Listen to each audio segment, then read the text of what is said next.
Hello and welcome. I'm your host Petri, and this show helps you to build your company. In this episode, I talk with entrepreneur Shawn Livermore, who was once called a tech genius. He was intrigued by the notion, and this led him to investigate creativity, neuroscience, tech geniuses, and what it takes to become a successful founder in tech. Let's dive in. Hello, Shawn. How are you doing? I'm doing great, Petri. Thank you. Thanks for having me. Are there any geniuses? There are. They're out there. But you'll probably never meet one. And if you do, I don't really think it will change your life. Why you say so? Most geniuses are pursuing what they would believe is important, not necessarily what the rest of the world will believe is important. There's a great example, Michael Kearney. Great guy if you're listening. Love you. You're awesome. But he's one of the smartest men in the world, and he's working on improv comedy, in a Tennessee comedy club. I mean, he's not working on nuclear fusion or solving disease panaceas or pandemics. But not to say he should. He should do what he feels is right. But the intelligence factor globally and in the tech industry has not been necessarily the hinge or the linchpin of our society. And their growth and their maturity in tech is really factored into a variety of other aspects of their intellect and creative juices. And that's kind of what the book's about. The name of the book is Average Joe, and there's a subtitle as well. But what actually made you to write the book? I think there must be a story behind it. It's just not like you just one day wake up and then you write a book about average Joes, or actually the opposite of those. So what happened? Right. I was consulting for a client, a good friend of mine, and I was on the whiteboard trying to explain something. And he looked over and just said, "Shawn, you are a tech genius." And kind of stopped me in my tracks because you hear these phrases and a little bit cliche, but I did not feel like a tech genius. I'm in the tech industry for 20 years. I run a software company called Product Perfect here in Orange County, California. So if you need any software, call me up. But this client was looking at me from the lens of understanding a complex issue that a non-technical folk would really struggle to grapple with. They don't quite understand how the internet works, how software works, how hardware works. They install a mouse and they're proud of themselves. This is not a simple thing for clients to deal with, the technology industry or anything tech. And so it scares them. In fact, there's commercials on the radio you'll hear that say, I can't call the tech guy. That guy hates me. I forget which brand was advertising that. But, non-technical people are amazed by technical people. And friends and family, when you tell them you write code or you work in the tech industry, their eyes get big. And, wow, that's cool. How do you do that? How did you learn that? It looks so complicated. But he called me a tech genius. And he was not referring to my intellect, my intelligence. He was referring to how I was explaining complexity in a technology aspect. And so that feeling that I had in that moment resonated. And I think it caused me to then spin quite a bit more. And I dug into the topic of perception. And in the other books I've written in the technical programming language focus, they didn't really cover a topic that anyone could read. And I always wanted to write a book that hit the business shelves and I could walk in the bookstore and pull it off and say, there it is, here's all my ideas. But, so this is kind of 20 years in the making of everything I've learned, and it puts it into the very narrow and very focused line of thinking of intellectual capability, creative capability, and the technology industry career. And those three lines of thinking and topics flow together, and they interweave, and they culminate to present a thesis. And the thesis is that there is no tech genius. There is no superhuman magic wand, magic dust. Yes, you have Elon Musk, and yes, you have Steve Jobs, and you have our icons, but They are North Stars. They are not the universe, right? They are shining, wonderful heroes, but it doesn't mean that you can't shine as well and put yourself in a position to be greatly successful in other parts of the tech industry or your own little microcosm. So that's kind of where I'm coming from, putting the book together. And you did some research as well, and you went far back in history as well. The previous episode, we were talking a lot about history. Today, we are not going that much in history, but I think it's fascinating. You have a historical characters there. You're talking about Mozart. You're talking about Winston Churchill. You're talking about Abraham Lincoln. You're talking about a lot of these, even Einstein, a lot of these geniuses. But you are not the first one in the quest. There were a few other people before you. Can you elaborate a bit and tell the audience, who were the first ones to do what you're doing now? Mm-hmm. There were a few people in the early 1900s who sought out the genius genetic code, and they did chapter 2. We talk about genius and intelligence and the worship of intelligence and how the tech industry just worships intelligence. Can't get enough of it. They have PhDs at Google that are hiring more PhDs, and certainly nothing against getting a PhD, but when you elevate and venerate intelligence above all other categories of work and effort and experience, then you become off balance. And so, but in the 1900s, you have a couple pursuits. I won't name them, but chapter 2 goes into them. And they came back with really empty-handed. They said, well, let's look at their genetic code. Let's look at what their father did, their mother did. Let's look at their diet. Let's look at their focus. Were they a farmer, hunter, gatherer? All the way back in history, as far as they could tell. And,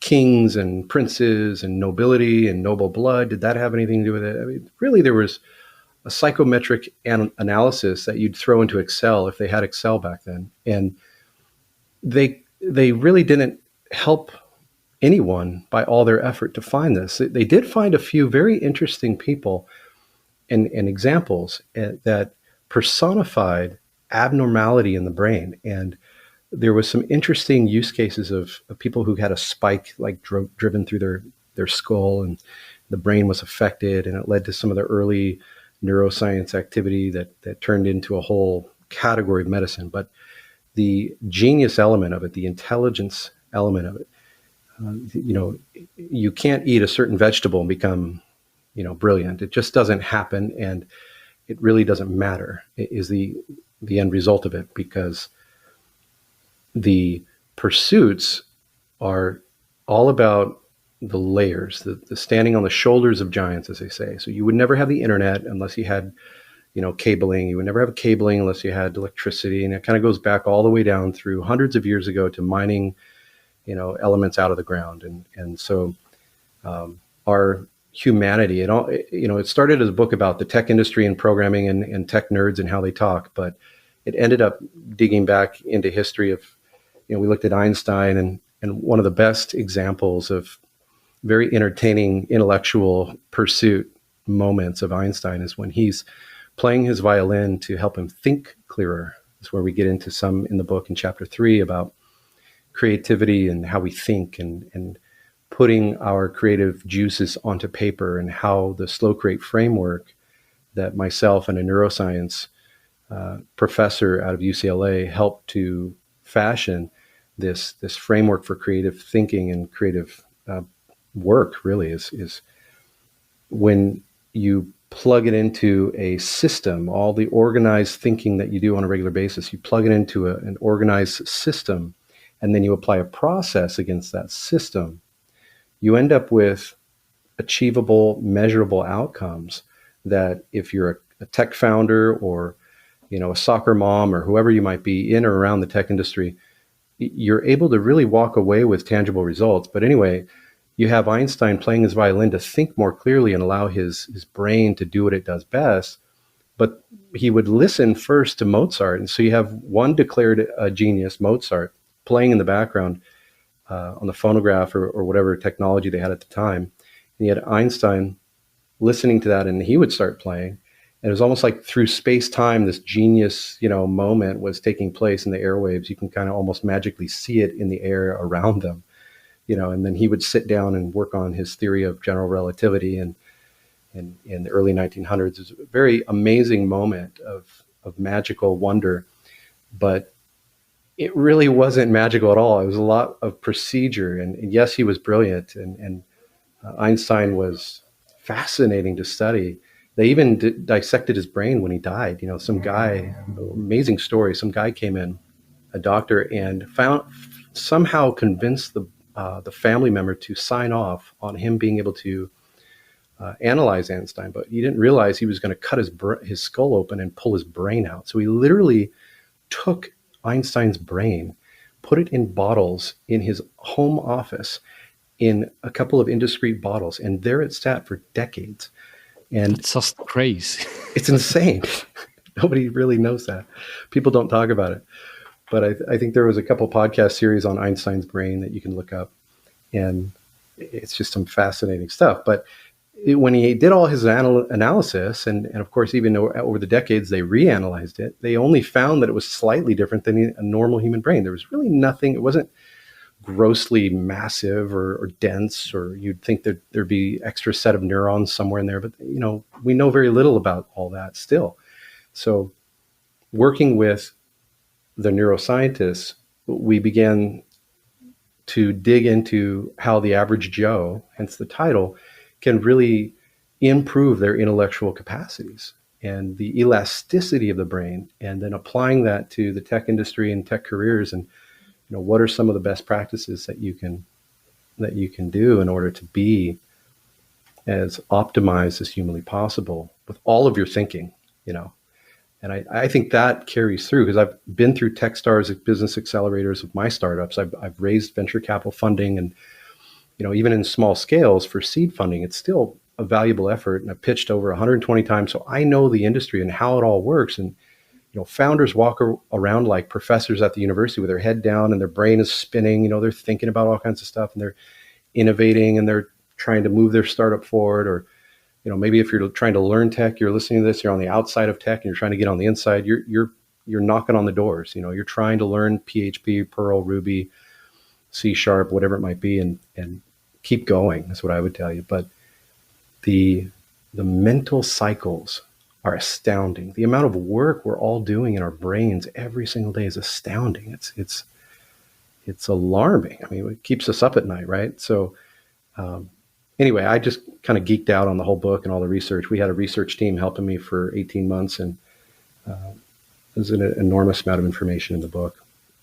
So what I took from the book is that it's not really about Silicon Valley. It's not really about tech either. It's actually about human history. It's about, humans, how we are creating myths, we are creating stories, how we're lying to ourselves that, if you are just lazy, you don't want to do the work. And this is more easier to believe on some superpowers and super people who are having something exceptional. So you can just be on your sofa and eat chips, and you don't need to bother with just working out and doing those things. It's that's actually the story, isn't it?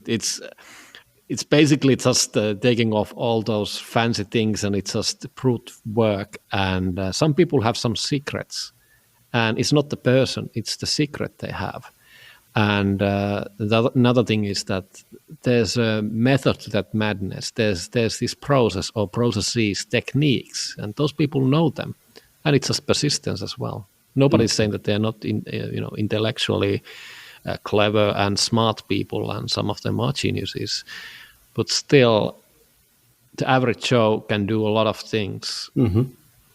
And I think that's really the big takeaway. You had 6 myths you were sort of dissecting there as well. Mm-hmm. Do you still remember them by heart? Yeah, absolutely. The tech genius myth is based on 6 claims, right? So claim number 1 is that genius is required, that we all, in order to be a tech genius, you have to be intellectually superior. You have to have something in you that is special intellectually, where you can do advanced calculus and nobody else can, right? You can write code. I think that claim number 1 ties to the ability to write software, right? When you say, look, mom, look what I can do, and they look over your shoulder and say, that's great, honey, and you grow up with these golden boy or golden girl feelings of specialness. When you enter the tech industry, you touch on and you tap into that nerve once again, because now you can write code that no one else understands, and it makes software run on a computer. How magic is that, right? How amazing is that? That's what pulled me into tech. It kicked a dopamine neurotransmitter in my brain, and I just loved it. I got hooked. So that's claim number one. Claim number two is that creation, the act of creativity, is this sudden and inspired moment, right? It's what Darwin called the sudden bolt from the blue. Eureka, yes, exactly.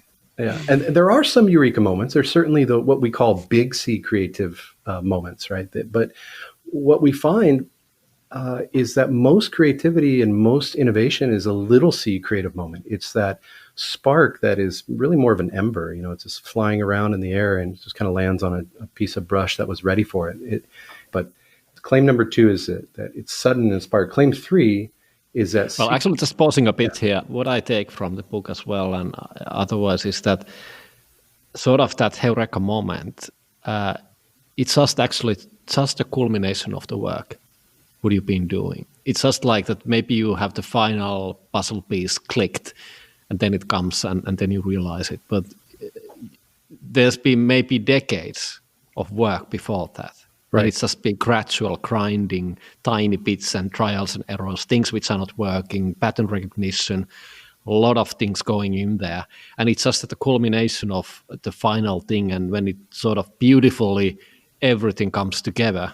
But it's just not that moment. It's just like the one, I don't promille of all the work you've done before. Mm-hmm. But that's the only thing you see, or other people see that, hey, this guy just, walks in and does that, and it's just like magic, and you don't see the rest of the story. Oh, totally. It's that Potter, the famous Potter in the book, and we talk about the flow state, and there's potters that have been on the wheel for decades, and they say, well, the first 10,000 or 20,000 pots, those are really hard. It gets easier after that. And you're like, oh, that's great news. So just wait 17 years until you get to that point, and then it eases up. But the hands in the clay, getting your feet. There's another golfer who we talk about, who had his feet in the grass when he was like 7, 8 years old. He was learning in the backwoods of Alabama, and he would dig his toes into the grass. He would feel the wetness of the morning. He grabbed the club, and as he would grow into his professional career, he got a chance when someone offered it, and somehow he got connected, and he got a caddy, and they promoted him, and he would dig his fingers back into that grass, and his body would feel what it felt for decades. And the fingertips of the developer in tech, those are some very interesting, powerful fingertips. They can do quite a bit, and they're already knowing not to click the certain key versus the other. And there's this muscle memory that you feel as a professional, no matter what you're doing, tech or not, that you cannot fabricate in a quick code camp. You can't do a boot camp and, feel like, oh my God, I'm going to go out and, win the world. There's a level of rhythm and iteration that your body needs physiologically. Something in there has to be checked. A box has to be checked before you'll pass the litmus test for most careers, and much more than that for raising money with investors. So there's quite a bit of time involved. You're absolutely right. Niels Bohr, the famous Danish physicist and Nobel Prize winner, he once said that an expert is a person who has made all the mistakes that can be made in a very narrow field. And that's just hard work, isn't it? It's just like that all the other options are already exhausted. Yeah, it's hard work. And the listener may say, oh, that's bad news. That means I'm screwed. No, the work that you're doing, and certainly there's no magic pill, right? And that's obvious. And if you thought there was, I'm sorry to break it to you. But when you invest decades of your life into a career, technology, or an industry, and that industry, whatever industry it might be, I don't care if agriculture to space tech to, horticulture or, study of squirrel fingernails, like your industry is your industry. And you have the advantage, a narrow, very specific advantage that 99.9% of the rest of the world probably doesn't have. And you should leverage that. That is the fulcrum by which you can advance yourself. And upon accepting that challenge, your life becomes incredibly more interesting. And with the tech industry, we've seen tech and software eat the world, right? So everything's getting eaten up by SaaS companies in every industry. Nothing's going to be spared, from medicine to, it's endless. And so own it is what I would say. That's yours. Nobody else can do what you can do, right? And that's the secret. You're also telling, well, it's not so much of secret anymore, but the story of Dropbox, because it's quite exceptional. There's so many great things about Dropbox. It sort of opened up the whole growth hacking. Even the name and the concept of growth hacking came out of Dropbox, and it's quite a magical box which they opened for referrals and a lot of things. Can you tell just briefly the story and sort of the development? Does it go back even almost like 20 years? Personal histories of the main characters in the Dropbox story. It's 2020 today. It goes back to 2008, so that's about 12 years, and it taps into claim number 3 of the tech genius myth, which is that secrets are elusive and that you really can't achieve secrets. And the story, in a brief nutshell, is that Sean Ellis, who I got to sit down with for a couple hours here in Newport Beach, California, for a wonderful interview, he told the story of he himself and what he went through and achieved in helping Dropbox achieve their world-changing growth from a couple million in value to over 10 billion. I think they were around 14 billion at the writing of the book in value. And it's a wonderful story. I'll let you get the deeper version of it in the book, but essentially he met with a buddy of his, Jamie Siminoff, who founded Ring, which was bought by Microsoft for $1 billion a few years back, you might remember. And Siminoff was on Shark Tank, and hey, Jamie, how's it going? Hey, no, we're not going to invest. And then he comes back, and now he's an investor. He's a shark himself. So it's kind of cool to see that. But him, Siminoff and Ellis are buddies, and they met for coffee or a bite to eat. And they were talking about some of their experiments in the marketing domain. And, Ellis is coming from a growth career. He had helped 3 or 4 other companies go public and done a fantastic job of developing an experimental culture and putting in place marketing experimentation as a science and developing the rhythms of growth in those companies. And so his reputation precedes him, and he's walking into Dropbox as a value-added heavy hitter, hired gun, and they're looking at some of their ads and some of their marketing techniques, and Siminoff shares with him a very specific secret, something that he tried, that he realized, and he coined and codified into a phrase and into a concept. And Ellis bookmarked that in his brain. He just kind of stared at the wall for a second and nodded his head like, okay, got it. Came back and waited 6 months to use it until just the right moment. And he dropped it into one of their marketing experiments, and it just blew up. I mean, it went from like, oh, there's a 20%, increase on that one. Oh, that's good, Bobby, keep going. All of a sudden there's a 300% increase, and everyone kind of turns heads and looks over. And sure enough, the secret worked, it worked. And so they took that one experiment and they A/B tested it to death, and they came up with 100 different versions of it. And then they blew it up. I mean, Dropbox just kind of took off from there. And that secret, though, is a great quintessential example of isolating yourself. If Ellis would have been isolated, if he would say, I know everything, I know what I'm doing, I don't need anybody else, y'all should listen to me, there's danger there. That's the surest path to failure. But he continued to collaborate, and he invoked his network, and that worked. And the information was proximal, right? And the proximity of information is very key for founders and for tech professionals, marketing professionals, innovators. You really want to be proximal. And if you're pulling yourself away from the conversation, I know introverts, I'm one, we love to sit in a corner and read a book and everyone be quiet, but you really do have to carve out your calendar to have that back and forth, but whether over Zoom or in person. So it's a wonderful story. While you were talking with Shawn, and did you get the impression that it was kind of an accident or happy coincidence that he got the secret? He was not looking for that thing. It just, was dropped to his lap. Siminoff just sharing his knowledge and experience, and it just, because he said he sort of bookmarked, but there was no no sort of a placeholder to put it immediately. It was like, okay, nice thing. I just keep that in my mind. He was not like, hey, I need to do this. Can you figure out what could we do in order to, this thing to happen? I think it was raw material.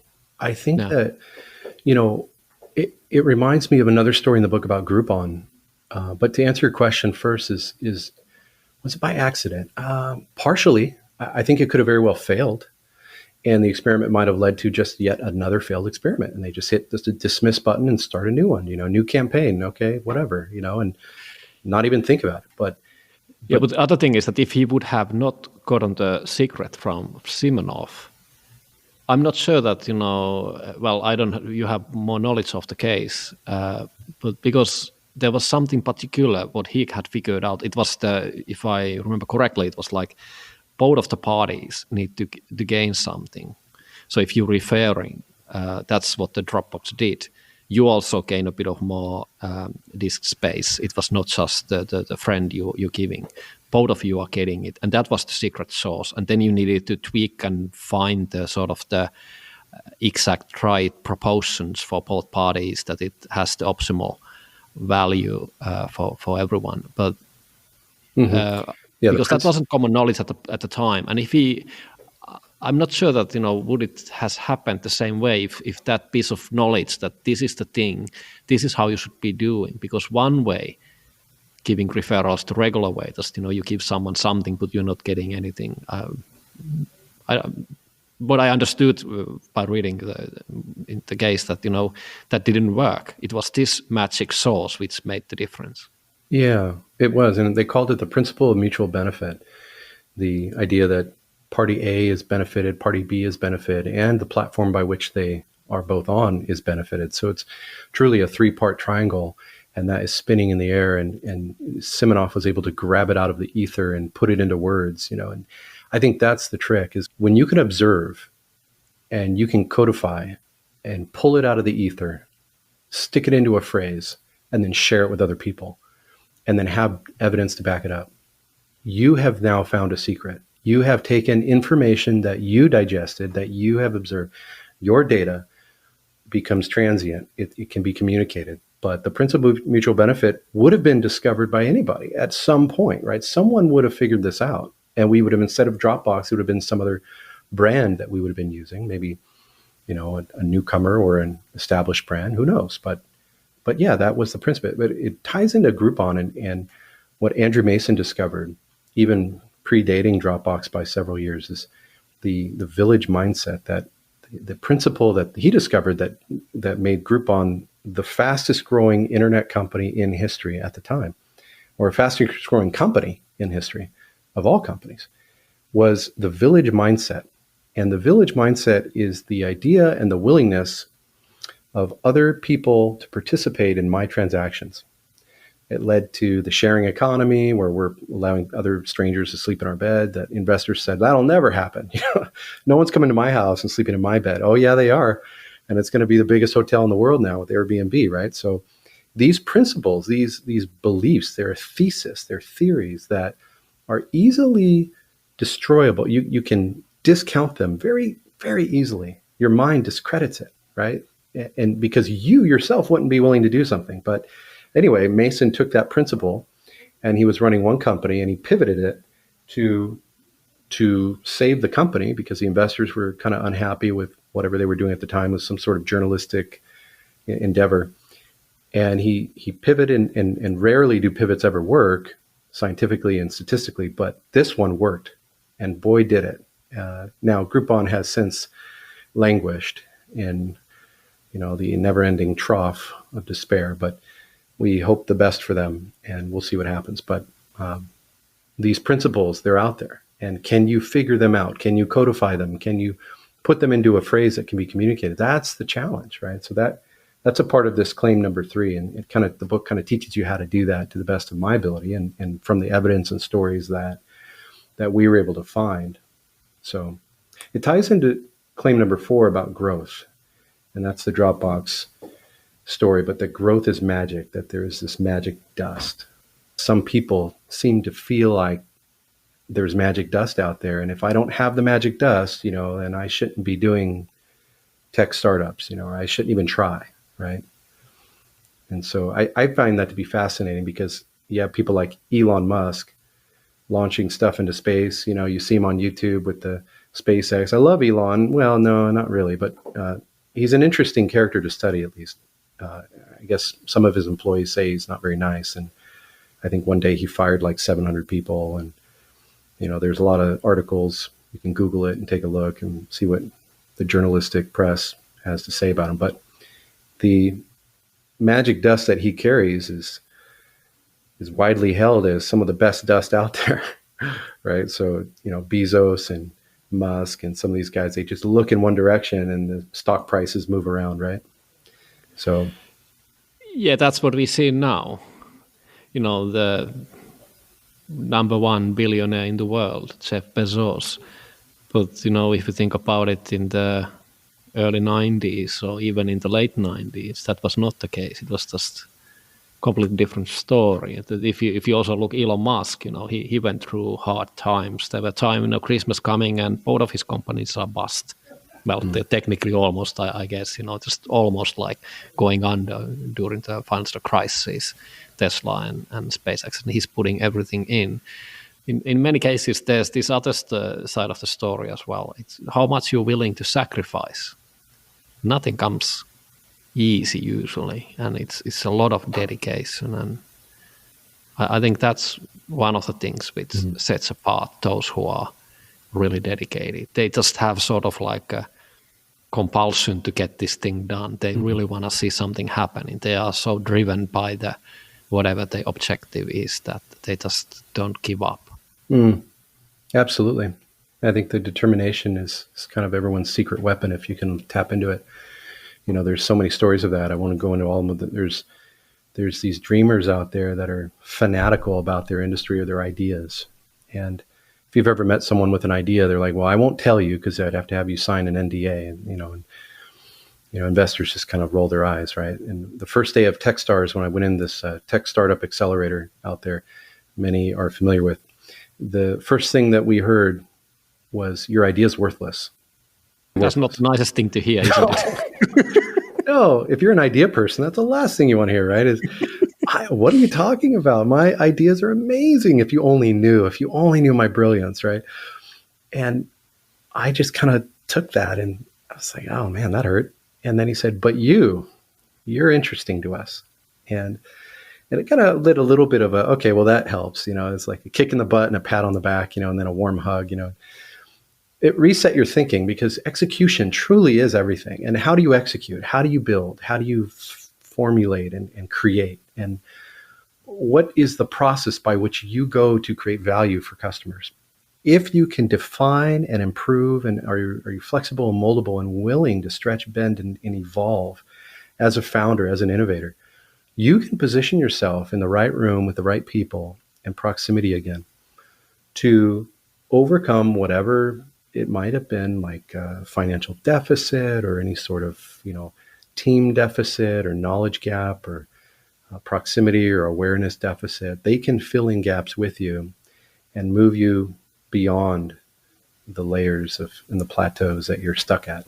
But I really do believe that the determination within me, at least, has brought me, and when I raised 6 rounds of funding in a row for my startup, failing startup each time, I was somehow, and I'm most proud of that, because how do you convince investors to invest their boat money, their retirement, their vacation money? The seed stage is very difficult to raise money for. In fact, many would believe that round A of funding, round B of funding in the tens of millions, much easier to raise that money, right? Because you already have some sort of traction, you're already moving forward. But seed money, oh my God, good luck. That's very difficult. It's almost formulaic too. You have to have the recipe just right to get their attention. But I do think that the long-term staking it out, climbing that mountain, tackling Everest in little bits and bytes, biting the elephant off one bite at a time, does take years of your life to soak into something. Are there any stories left out? Something you think was fascinating, but for some reason didn't go to the book? Anything you can tell which is not between the covers? I think the idea of the great crossover, the nerds telling stories in chapter 9, we talk about showmanship and how to communicate.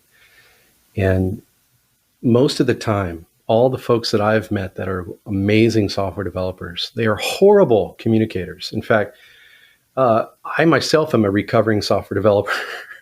So even to be able to string together 10 words that make sense, it's taken me a lifetime. And, communication is truly the number one reason that anyone gets hired.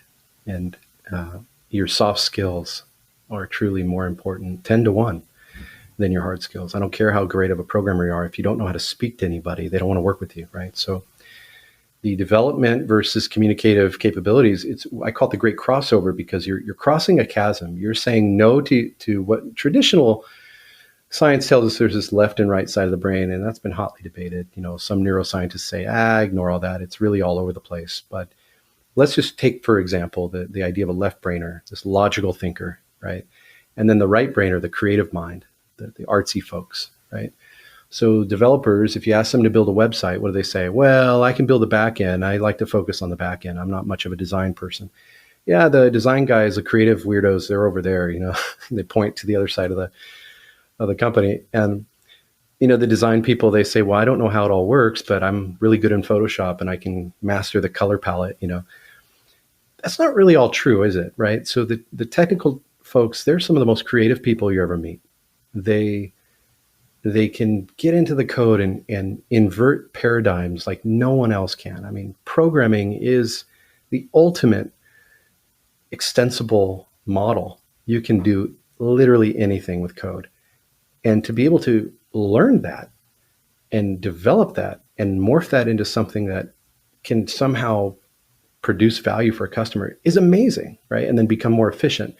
But communicating and taking all the science of that and turning into palatable words that can be digested by another human being, which has no idea how code works, well, that's truly an art form. And so the ability of Demosthenes back in 300, 400 BC, this Athenian senator who could not speak, he would stutter, he had multiple different problems, speech impediments and so forth, but he put rocks in his mouth, and the story is widely retold, but he began to figure out how to self-correct, right? And so he dug a cave and he took his light down there and he shaved his beard and his head halfway off, so he couldn't come out until he forced himself to learn how to speak. And once he learned how to speak, he reinvented himself, went back on the stage, created masterful prepared works. In fact, he only spoke from a prepared set of documents. He would never speak on the cuff. In fact, a great example is they would shout his name, 1,000 grown adults shouting your name to come to the platform and defend yourself or to speak on a topic. And he refused. Only if it was written, only in his way, in his little weird world, would he produce the perfect jewel of spoken ideas. And I love the story of Demosthenes. It gets even deeper than that. But the limitation... Pick your battles. Right. Yeah, pick them very carefully. But his limitations were inverted. And so now instead of him being at the behest of the crowd, he just kind of controlled it. He flipped it on its head. And I really believe that, and that's why I created the sustainable mystique concept, this triad of communication, that if you follow the sustainable mystique triad, anyone, I don't care how left brainer you are, classically speaking, anyone can learn how to communicate. They can learn how to put their words into a very narrow and very focused groove and push the inflections and push the belief systems, the patterns, the details, the secrets, all the subject matter of their craft through that paradigm. And out the other side comes fascination. The audience looks at you and says, wow, this guy, this gal, how did she do that? How did they do that? I am intrigued by what you have to say, and I'd like to schedule a follow-up meeting with you, right? So check out chapter 10, chapter 9 talks about how to speak and how to reposition your thinking toward the notion of generating fascination. But that's probably the most, I would say, valuable takeaway other than chapter 3, slow create framework. There's a lot there. It sounded like for a moment that you were telling or explaining, well, this is how you become a tech genius. Yeah, it kind of is. And that's kind of I think the way the book kind of felt when I started the book. There was this desire to disprove it. say, oh, I'll show them, right? And halfway through, I realized, no, that's not right. It's really, I'll show them. It's an inverted of that. And I'm twisting my hand in the air right now, if you can see me. This idea that you start up by saying Elon Musk is not special, I can be Elon Musk. And then you disprove that and say, no, Elon Musk is special. He's done some great things. Jeff Bezos is very special. They do have something more. What Thomas Carlyle in 1840, the Scottish philosopher that we open the book in chapter 1 with, he talks about this great man theory, right? This great man with something more. Who are these people? These noblemen, these princes. Why do we try to crown kings? Why do we adore and worship humanity, right? Why does that happen? It's because everyone wants the great man with something more. Everyone wants to worship another human. And that's just kind of how we're hardwired. But the reality is you can be the tech genius. You can twist the paradigm and you can, quote, become the myth, right? And so it's all over the website. I use that phrase, become the myth, because it's the truth that you can, and I know that I speak with ignorance of your scenario, of whoever's listening, is, you don't know me and what I've been through or what I'm dealing with in my adversity levels. And certainly if you're in dirt floor and you don't have internet access, you don't have access to education, well, that is different. And there's some pyramid of needs that we need to address there first and get you help. But as you develop in your career across the world, just found out this morning the book's going to be translated to Chinese, and someone picked up the rights, so excited about that. Wow. Hopefully Congrats. India, yeah, thanks. We hit the bestsellers list on Amazon for the first weekend and hope to hit that again soon. But, I think people resonate with this idea of becoming that myth, of being that tech genius, of twisting that paradigm. And if there is any formulaic answers, then what are they? Let's dig into that and practice those rhythms and up our game. And that applies to anyone in or around the tech industry, meaning if you're already developing for 20 years, great. If you haven't written one line of code, great. Both categories of people can up their game. They can improve. And you also mentioned this theory of someone who said that there's like a big C and a small, or was it tiny C? But the idea that creativity, that, we already spoke about that one great moment where everything sort of becomes clear. But in reality, creativity is just something which is really mundane. It's just what happens every day, and it's these tiny things, and everybody is creative. It's so normal, it's so average that, we should not even talk about it. Well, it's additive, right? So the building of thesis and theories and hypothesis in the creative process itself was something that Graham Wallace in 1949 and prior had developed this replicable pattern of creativity.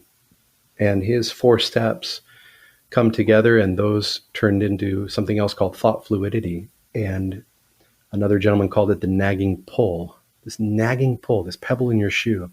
What is it? What am I trying to figure out? What am I doing? What's left? What's the unsolved? And that is a small C moment. Those firing of neurons, they're additive.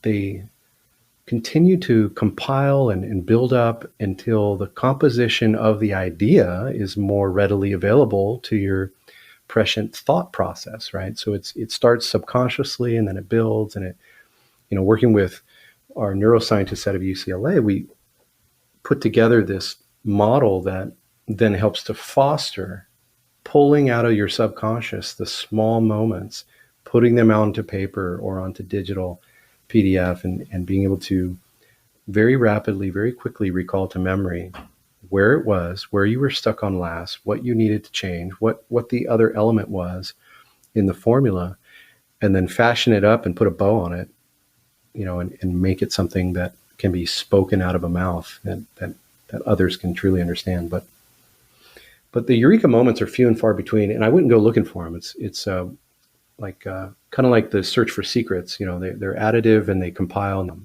they build up over time. But in the subject matter, you got to have your hands deep in that subject matter, continuing to crunch through your patterns, details, and secrets, and be organized. And I think one of the things I noticed, which this is actually a huge tragedy in our industry. Everyone is so freaking disorganized. They're so darn smart. But you ask them, hey, where did that one idea that you had go? Oh yeah, I forgot about that. Or hey, did you develop that? Did you put a business plan together? No, well, whatever. The business model canvas that's out there where you can plot out a business model. Most people can't even get themselves to take the time to organize their thoughts for the day, right? And calendars and so forth. So that's why that slow create framework, I think, really has legs, because it truly organizes all of your ideas into canvases. And then those canvases stack up into a pipeline. And then you crunch through that pipeline and you never forget anything. So. And in the middle of the canvas, so it's not exactly in the middle, but I think somehow I put it in the kind of center, is the ladder, the mindless part, which is the work, isn't it? Yeah, we call it the mindless work ladder. And so that LADDER is an acronym.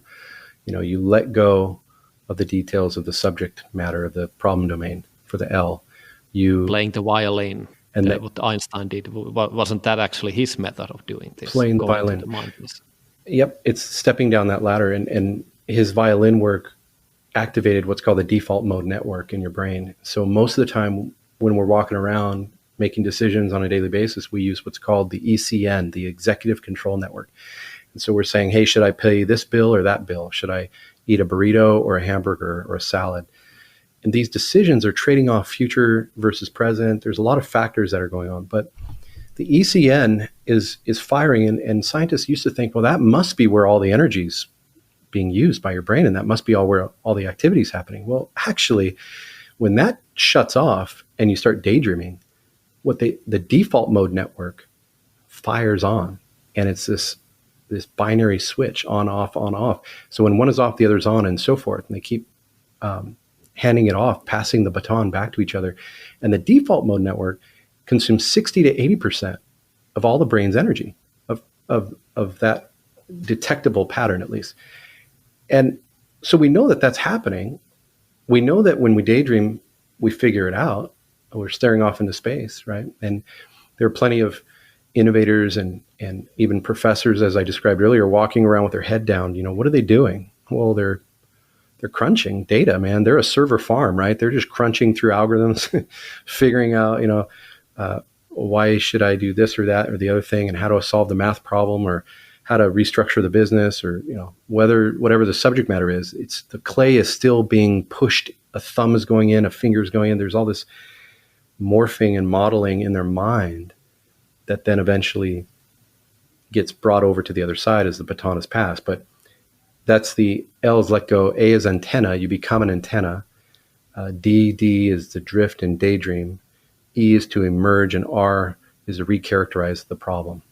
So as you emerge back from that mindless work moment, you then have a better purview, a better perspective of the problem domain, and you can recharacterize and address the unsolved. And so this ladder becomes especially helpful when you're in the shower. You just kind of daydream, you're thinking about stuff. When you're taking a walk, a quiet walk perhaps, or doing the dishes, or sorting numbers, sorting laundry, anything where you start drifting, that's a mindless work. And the advantage you have is to take a moment to bait the hook, as they say, when a fisherman, before they throw the hook into the water. And this fishing hook, I didn't invent that analogy, that's been around, but you put something on the hook, you throw it in, and you just kind of sit around and wait. What's happening? Well, your mind is kind of feeding off that. It's nibbling, right? It's this fish, and the ideas are kind of just swirling around. It's just kind of this beautiful analogy of the subconscious activity. And sometimes you get a nibble. Sometimes you feel that tug. And that's where that mindless work ladder comes in handy, and you plot it onto the canvas in the slow create framework, and you're able to document, oh, you know what, I think I got a nibble, let me write it down. And you have that at your cubicle or at your desk at home, and you work through your creative juices in a systematic way. I'm just thinking that probably one of the reasons why people are, like you said, so disorganized, or they don't put these things down or develop them further, is that because that switch is always on. You don't sort of idle. You put on the Spotify, or you always sort of active mode, and you need to be like bored, completely distracted in a sense that you don't get any stimuli, because that's what is needed when you're folding the laundry or you just paying bills. You don't really put your mental power in there. But those moments, it doesn't happen that often. It's the same thing when you're the CEO of a company. How much time you have for thinking, those walks and those moments where you can go down the ladder. That's what it takes. I think it's so important. Yeah. So important, so critical. A lot of CEOs have carved out their whole mornings to think, and they don't answer email until the afternoon, or they don't do the heavy lifting. They want to use their mornings where their brain is at its optimal state, arguably, with all the toxins drained from the night's sleep, and you wake up, you get your fresh coffee if you're a coffee fanatic, and you feel good about life again. And the serotonin levels, I've read some scientific journals that talk about serotonin levels being more balanced in the morning, and they degrade as the evening progresses. So, no offense to late night workers. I mean, hey, it works for you. That's wonderful. But scientifically speaking, the morning is where a lot of really wonderful brain activity can happen. And I do think it's critical to take that mental health walk. And we all say that phrase, especially in the era of COVID, we're all working from homes. It's so critical to keep that mental health balance, of course, obviously, but in creative aspects and from the perspective of innovation, if you're not allowing your mind to reset, recharge, level off, you're missing out. You're missing out on the great capacity that you carry with you. I think Thomas Edison said it best, the chief function of the body is to carry the brain around. Our brains are just so powerful. And I sometimes walk around as a programmer would, interacting with the physical realms as if it's some sort of friction environment. I have to wash my hands. I have to get up. Oh, geez, my body needs attention. I need to, take a shower or whatnot. Food and so forth. What a lame paradigm that is, right? If it only worked like software, where you just kind of click a button and then a billion things can happen and code just runs silently like magic, right? Like, our bodies are the ultimate opposite. They need so much. And yet, if we take care of our brains, chiefly, we can run like software. We can be as optimized as possible. And I cannot understate the power of that as an innovator, as a startup founder, or anyone in tech. You're responsible to care for your brain. And if you're not doing it, you're missing out on hitting that plateau of optimal capacity, right? There's so much neuroscience, history, and other stuff in the book. So what's next?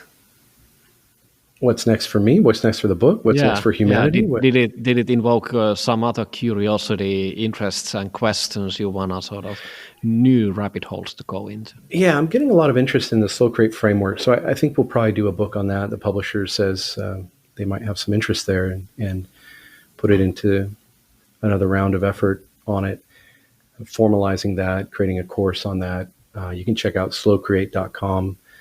And by the time you hear this, it might just redirect you somewhere, but something will happen there, I think. And I really believe that there's a few startups still in me, and I'm probably going to be looking into some of the curiosities that I've been toying with over the years and see if I can develop that and continue my craft personally. But writing is a wonderful outlet, and I think it's a great use of my mind, and so I'm looking to continue that pursuit, but not sure. We'll see. So you have some secrets. I suppose so. Come on, you just say that it's so important for introverts to talk to other people. Now is your chance. Tell us, your secrets. Tell us the secrets. Yeah, I wish they were that amazing. Well, we don't care. Just spill them out. How to get my 2-year-old to go to sleep on time. That would be, there's a rhythm there. There's a pattern. I'll share that in my next book. What is your favorite word? Uh, I think story. If it comes to intellectual pursuits, I think the word story, because it changes everything. You know, when we learn how to tell stories and cross the chasm, I think that ties into leadership conversations, management, leadership. But story is powerful. What is your least favorite word?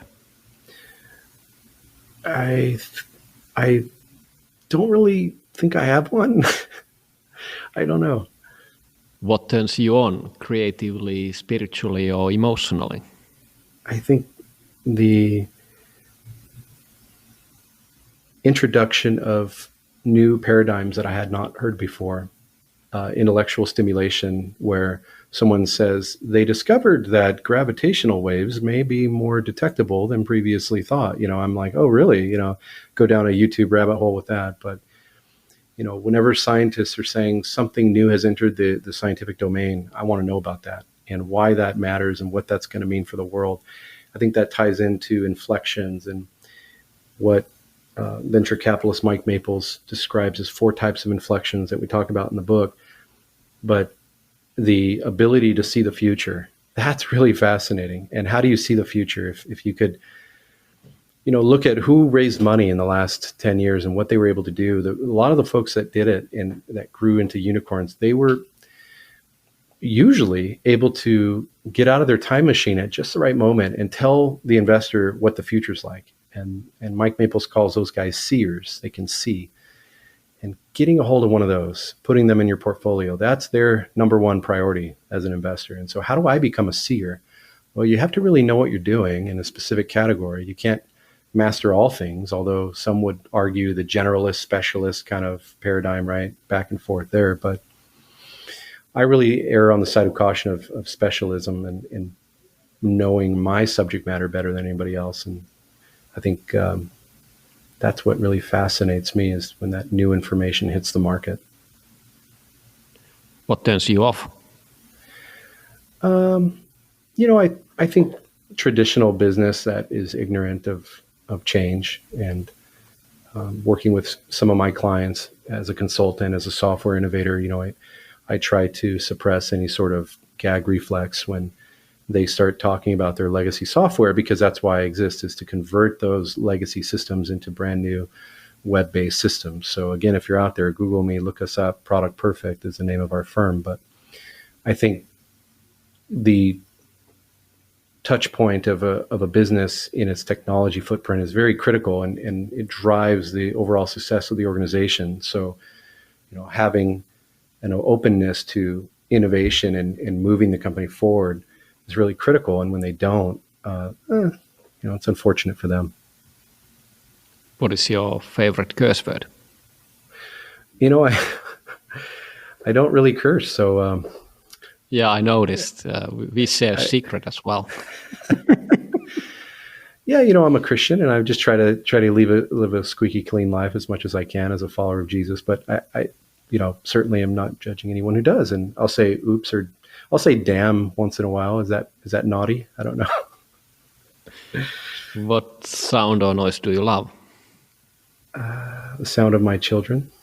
What sound or noise do you hate? The sound of my children. No, I'm just kidding.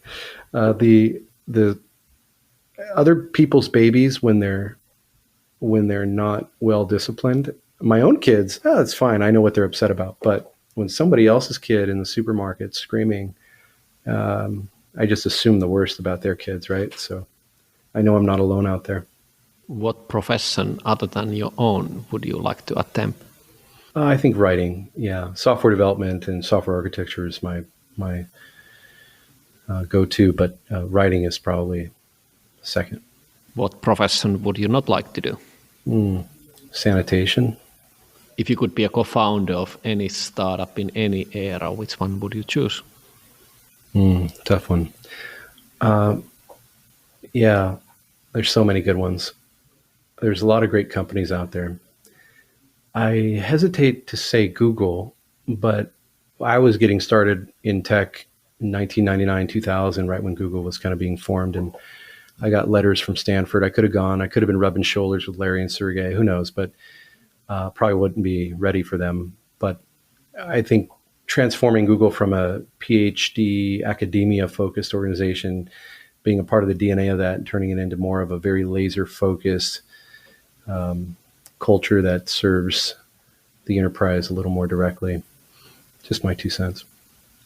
Any final words for the audience? Check out the book, averagejoetechgenius.com. Appreciate your support, and thanks for reading it. I think you'll hopefully learn something. There's 100,000 words about this topic, so I'm hoping someone out there learned something. And hit me up online, at Twitter, Shawnee Pants, and averagejoetechgenius.com. So thank you. Thank you, Average Shawn. Average Shawn. I'll take that. Average is not bad. We're all on a journey from average to genius. It's the way I frame it. We're all on that journey. Thanks for listening. Hope you enjoyed. Would you be interested to have some live sessions with the show guests or ask questions after the episodes? Send me your feedback and thoughts. Till next time.